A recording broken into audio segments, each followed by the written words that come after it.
Suka atau obsesi? Jackson duduk diam sambil mendengarkan berita yang sedang ditayangkan di televisi. Rahangnya mengetat saat nama Jekyll masuk ke dalam daftar pencarian orang setelah diberitakan telah menyerang salah satu anggota keluarga paling berpengaruh di negara ini, keluarga Ma. Brengsek, rupanya kau benar-benar ingin bermain denganku, Gabrieli. Beraninya kau membuat berita seperti ini tentangku. Prank? Penry yang juga sedang menonton berita tersebut hanya melirik sekilas saat Jack mengamuk dengan menendang kaca meja hingga hancur berserakan di lantai. Sebuah semirik muncul di bibirnya. Puas melihat betapa Jack merasa sangat frustasi dengan pemberitaan di televisi. Penry, cari tahu di mana gadis kecilku berada. Aku harus segera merebutnya dari tangan Gabrieli, kemudian membawanya pergi dari negara ini sekarang. Teriak Jack. Elias sekarang ada di rumah sakit milik Krupma. Kau yakin mampu merebutnya dari tangan Gabrieli? Tanya Penry santai. Kedua alis Jack saling bertaut mendengar jawaban cepat Penry. Dia merasa heran. Dari mana dia tahu kalau Elias sedang berada di rumah sakit itu? Aku bahkan baru menyuruhnya untuk mencari. Kenapa sejak kemarin aku terus merasa kalau ada yang lain di diri Penry ya? Atau jangan-jangan dia memang bukan Penry yang asli? Aku harus memastikannya dulu. Jangan menatapku seperti itu, Jack. Aku bisa tahu kalau Elia ada di rumah sakit Grupma, tentu saja karena Gabrieli yang bersamanya. Kau tidak mungkin tidak tahu siapa pria itu kan? Ucap Penry memberi penjelasan saat menyadari dirinya sedang dicurigai. Meski masih terasa ragu, tidak ada alasan lain untuk Jack tidak memahami perkataan Penry.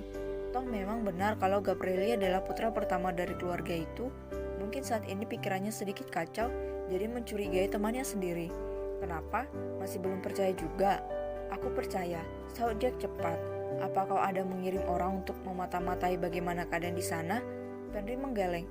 Penjagaannya pasti sangat ketat, Jack. Apalagi berita tentang penyerangan itu merebak dengan sangat cepat di negara ini. Aku yakin mereka pasti memasang ribuan mata-mata di sekitar rumah sakit. Jackson menarik napas. Kekesalannya semakin bertambah setelah mendengar perkataan Penry. Dia lalu kembali fokus menatap layar televisi di mana pembawa berita tengah menyiarkan bahwa dalam waktu dekat ini, keluarga Ma akan memperkenalkan seseorang yang baru saja bergabung di keluarga mereka. Jack, aku rasa yang dimaksud oleh pembawa berita itu adalah gadis kecilmu, ucap Penry sembari memperhatikan ekspresi di wajah temannya. Jangan-jangan selama ini Elia adalah bagian dari keluarga Ma?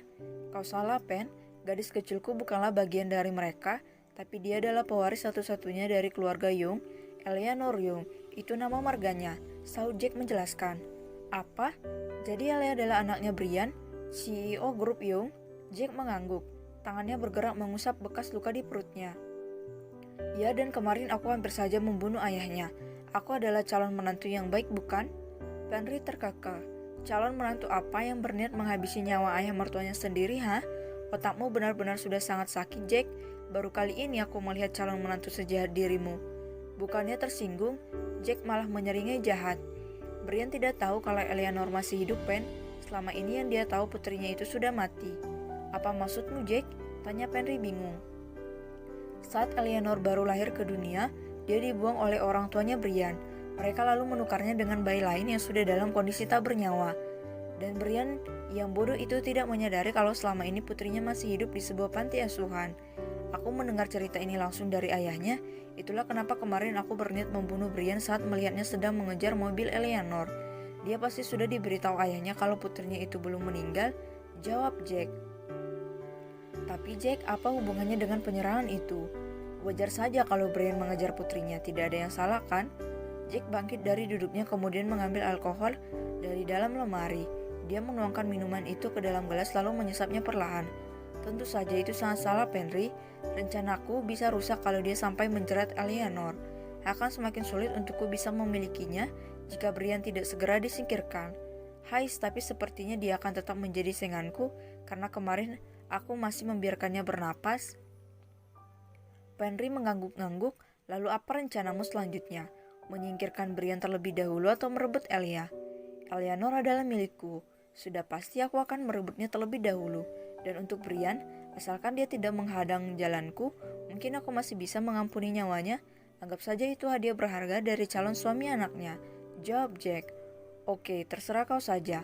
Tapi Jack, aku penasaran bagaimana caranya kau mendekati Elia kalau dia saja dijaga dengan sangat ketat oleh keluarganya Gabrieli.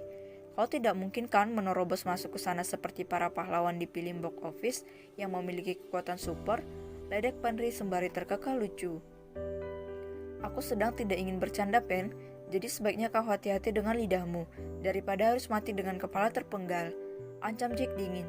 Astaga Jack, kau ini kejam sekali. Aku itu hanya ingin mencairkan suasana supaya tidak terlalu tegang. Kenapa kau malah mengancamku? Jack mendengus. Dia lalu kembali duduk di sofa. Kau, aturlah bagaimana caranya agar aku bisa menyelinap masuk ke rumah sakit tempat Eleanor dirawat. Aku ingin melihat seperti apa kondisinya setelah kemarin sedikit bermain denganku. Apa yang sudah kau lakukan padanya? Jangan bilang kau juga menghajarnya, Jake. Tanya Penri menerka-nerka. Hanya sedikit memberi pelajaran supaya dia menjadi gadis yang lebih patuh lagi, Pen. Dan ya, dia masih seperti gadis kecil yang kutemui 7 tahun lalu. Wajah tak berdayanya, ketakutannya, dan suaranya yang gemetaran benar-benar membuatku jadi gila.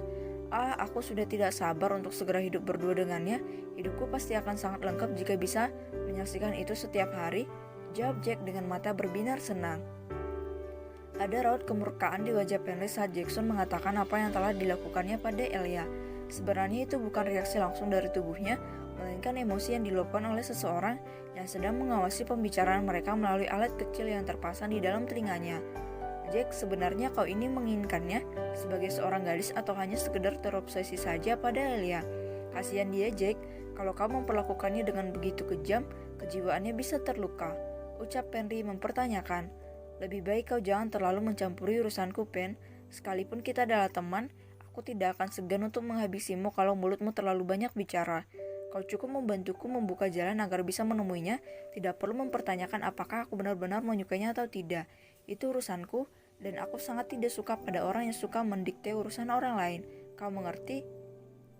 Setelah memberi peringatan pada Penri, Jackson berjalan pergi menuju ruang bawah tanah di mana sangkar emas itu tersembunyi. Sangkar emas yang akan dia jadikan sebagai istana untuk gadis kecilnya kelak. Kau jangan terlalu agresif. Cukup turuti apa yang dia inginkan dan jangan terlalu banyak melawan. Jack bisa curiga kalau kau itu hanyalah mutan yang sedang meniru temannya. Lakukanlah pekerjaanmu dengan baik. Ingat, aku tidak suka kegagalan. Baik, Nyonya Besar.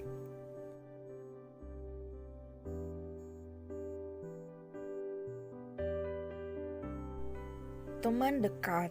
Lepi mengerjapkan mata saat mendengar suara isak tangis di sebelahnya. Dia meringis saat merasakan rasa perih di bagian lengan kirinya. Hik, sayang, tolong sadarlah. Ibu tidak sanggup melihatmu seperti ini, nak. Sam, bagaimana ini? Putri kita masih belum sadar juga. Ini sudah hampir tengah malam. Tanya Lolita sambil terus terisak. Sabarlah dulu. Dokter bilang kondisi putri kita tidak terlalu mengkhawatirkan. Lepi belum bangun mungkin karena pengaruh obat bius tadi. Saud Samuel terenyuh.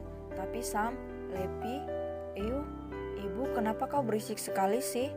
Lolita dan Samuel segera mengerubung ke arah ranjang begitu mendengar suara putri mereka. Dengan hati-hati Lolita mengusap pipi putrinya sambil menarik napas lega. Syukurlah sayang, akhirnya kau sadar juga. Lepi tersenyum kecil, dia lalu menggenggam tangan kedua orang tuanya. Tenang saja Bu, aku tidak akan mati dengan mudah di tangan penjahat itu. Dia, astaga, bagaimana keadaan Elia? Dia tidak kenapa-napa kan? Wajah Lepi langsung berubah panik. Dia lalu bergerak turun dari ranjang berniat menghampiri Elia. Tapi baru saja dia menurunkan kakinya, tiba-tiba saja kepalanya terasa pusing. Hal itu membuatnya kembali jatuh tak sadarkan diri. Lepi, di saat bersamaan, Reinhard masuk ke dalam ruangan. Dia berlari panik melihat kedua orang tua Lepi yang sedang berteriak histeris sembari mengguncang tubuhnya. Tuan, Nyonya Lepita kenapa? Dokter, tolong putriku. Dia tiba-tiba pingsan saat ingin turun dari ranjang, jawab Samuel dengan suara bergetar. Reinhard terbelalak mendengar jawaban ayahnya Lepi. Dia kemudian segera memeriksa tekanan darah wanita yang disukainya ini.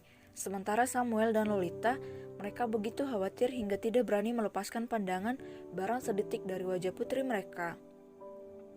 Bagaimana dok, putri kami baik-baik saja kan? Tanya Lolita sembari mengusap air mata. Lepita baru saja tersadar lalu dia berniat menghampiri seseorang yang bernama Elia. Siapa dia dok? Kenapa sepertinya orang ini begitu berharga sampai-sampai dia mengabaikan keselamatannya sendiri? Reinhard baru menjawab pertanyaan itu setelah selesai memeriksa keadaan Lepi. Dia lega ternyata yang menyebabkan Lepi pingsan adalah karena tekanan darah di tubuhnya yang belum stabil, ditambah lagi dia yang ingin buru-buru pergi padahal baru saja tersadar dari pingsannya. Nyonya, Tuan, syukurlah Lepita baik-baik saja. Dia pingsan karena kondisi tubuhnya yang masih sangat lemah. Mengenai Nona Elia, dia adalah sahabatnya Lepi saat kecelakaan ini terjadi. Mereka sedang berada di dalam mobil yang sama, mungkin itu yang menjadi penyebab Lepi begitu mengkhawatirkan keadaan sahabatnya. Samuel dan Lolita mengangguk paham setelah mendengar penjelasan dokter. Tapi dokter, kalau putri kami memang benar mengalami kecelakaan, lalu kenapa bisa ada luka tembak di lengannya? Pasti kecelakaan ini bukan kecelakaan biasa kan? Tanya Samuel yang merasa janggal dengan kecelakaan yang menimpa putrinya. Bertepatan dengan Reinhard yang ingin menjawab pertanyaan tersebut, pintu ruangan terbuka. Gabriele tersenyum kecil ke arah orang tuanya Lepi yang terlihat shock melihat kedatangannya. Tuan muda, panggil Samuel gugup. Selamat malam Tuan Samuel, Nyonya Lolita, sapa Gabriele lama. Reinhard, apa yang terjadi pada Lepi? Dia masih belum sadar juga. Tadi dia sempat sadar, Gab, dan dia sepertinya memaksakan diri untuk pergi menemui Elia. Kau tahu sendirilah bagaimana kondisi seorang saat baru bangun dari pingsannya. Tekanan darahnya belum stabil dan tubuhnya juga masih sangat lemah. Jadi ya begini, dia pingsan lagi. Jawab Reinhard seraya menatap khawatir ke arah wanita yang berbaring di ranjang rumah sakit. Gabriele menghela napas. Nanti kabari aku kalau dia sudah sadar. Ada hal penting yang ingin aku bicarakan dengannya. Baiklah. Maaf saya menyela Tuan Muda. Kalau boleh tahu sebenarnya apa yang sudah terjadi pada Lepita? Sejak tadi saya sangat bingung memikirkan luka tembak yang ada di lengannya. Kalau memang hanya karena kecelakaan, tidak mungkin kan dia harus mendapat luka seperti ini? Tolong beritahu kami yang sebenarnya Tuan Muda. Kami sangat mengkhawatirkan keadaan Lepita. Ucap Samuel bertanya dengan wajah memelas. Jegal, dia yang menembak dan juga membuat mobil yang dinaiki Lepi mengalami kecelakaan. Jawab Gabriele. Jegal, bagaimana bisa anak kami berurusan dengan pembunuh berdarah dingin itu Tuan Muda? Lepi bahkan belum masuk ke dunia bisnis. Mustahil ada musuh yang ingin menyingkirkannya. Ucap Samuel panik. Dia lalu menatap ke arah istrinya yang juga kaget mendengar penuturan pria berkuasa di hadapan mereka. Sungguh mereka tak menyangka kalau Lepita dicelakai oleh orang yang sangat berbahaya. Sebenarnya bukan anak kalian diincar oleh Jegal, melainkan istriku. Tapi karena saat itu Lepi berada di satu mobil dengan istriku, dia akhirnya ikut dilukai. Dan luka tembak di lengannya itu dia dapatkan karena melindungi istriku yang akan diculik oleh Jegal. Jelas Gabriele tanpa mengatakan apa yang sebenarnya terjadi. Gabriele tidak mau membuat kedua orang tuanya Lepi menjadi salah paham jika mereka tahu kalau dia sengaja menjadikan Lepi sebagai alat untuk mengumpan Jegal agar mau menunjukkan wajah aslinya. Istri, maksud Tuan Muda anak kami sedang bersama istri Anda, berarti Elia? Benar, Tuan Samuel, Nona Elia adalah istrinya Gabriele dan putri kalian berhubungan dekat dengannya. Ibu Reinhard ikut menimpali percakapan orang tua Lepi. Samuel dan Lolita tercengang kaget, mereka tak menyangka kalau Gabriele ternyata sudah menikah. Terlebih lagi putri mereka bersahabat dekat dengan wanita yang menjadi pendamping pria pengusaha tersebut. Tuan Muda, maafkan kesalahpahaman kami selama ini. Kami pikir Anda dan putri kami itu sedang menjalin hubungan karena seringnya anak buah Anda menjemput putri kami di rumah. Sungguh, kami benar-benar tidak tahu kalau Anda sudah menikah karena Lepi pun tidak pernah mengatakan hal ini pada kami berdua. Sekali lagi kami minta maaf Tuan Muda, ucap Lolita meminta maaf. Gabriele tersenyum seraya menganggukkan kepala. Tidak apa-apa Nyonya Lolita, akulah yang meminta Lepi untuk tidak mengatakan pada siapapun kalau Elia adalah istriku. Dan jika Lepi pernah mengatakan kalau dirinya dihidupi oleh seorang pria kaya, maka akulah orangnya. Lepi adalah satu-satunya orang yang mau berteman baik dengan istriku. Jadi aku sedikit memberikan perhatian khusus untuknya, juga karena ada alasan lain yang tidak bisa aku beritahukan pada kalian berdua. Maaf Tuan Muda, apa Nona Elia tidak sakit hati berteman dengan putri kami? Mulutnya, Anda tahu sendirilah, dia suka bicara asal tanpa memikirkan perasaan orang lain. Tanya Samuel was-was. Bisa gawat kalau anaknya sampai menyinggung pria ini. Gaya bicara anaknya yang asal menguap seringkali membuat Samuel merasa khawatir. Dia takut kalau putrinya yang nakal itu salah menyinggung orang. Seharusnya yang kalian khawatirkan itu Lepi, Tuan Samuel. Mulut istriku jauh lebih beracun jika dibandingkan mulutnya. Sekali mulut istriku terbuka, dia bisa membuat orang lain berhenti bernapas. Jadi di dalam persahabatan mereka bukan istriku yang tertindas, melainkan putri kalian.